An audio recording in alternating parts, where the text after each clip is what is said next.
Yeah, listener, and here we are on the eve of UFC 314. Look, it's going to be really exciting. We're to see if Alexander Volkanovski has anything left. I mean, in fairness to the guy, he was knocked out by who? Islam Makhachev and Ilia Topuria.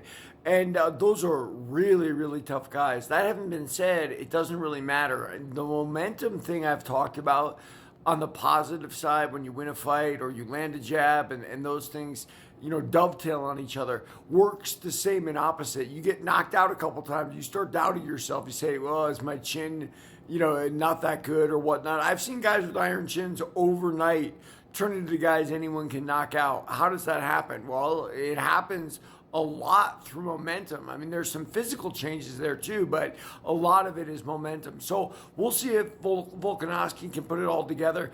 I know Lopez had lost to the Russian guy. What was it, Masvar or whatever his name is? And people have made a big deal about that. I had one listener that said I've got Masvar over either of them.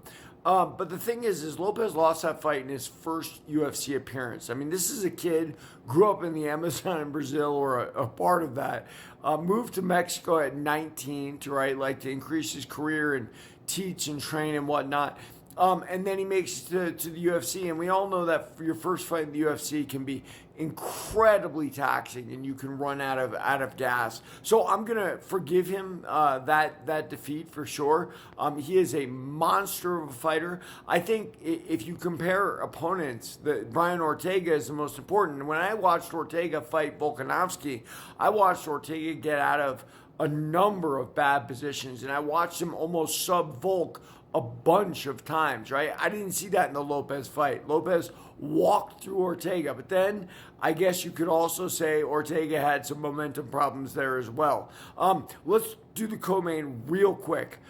So guys, listen, do all things point to that Chandler is the superior technical fighter? Yes, he is. But again, it comes down to momentum again. Paddy is riding a storm, right? Especially with his victory over Bobby Green. He's proven to people, hey, I can beat people with, names in the UFC. And he did it. And he did it in outstanding fashion. One thing with Chandler is he's lost a lot of fights recently, right? He's almost won as much as he's lost in the UFC.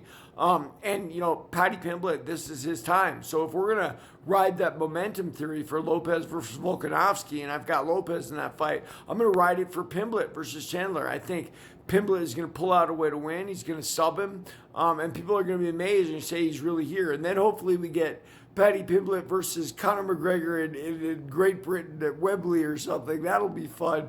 Everybody, read my book, Warrior of the Light.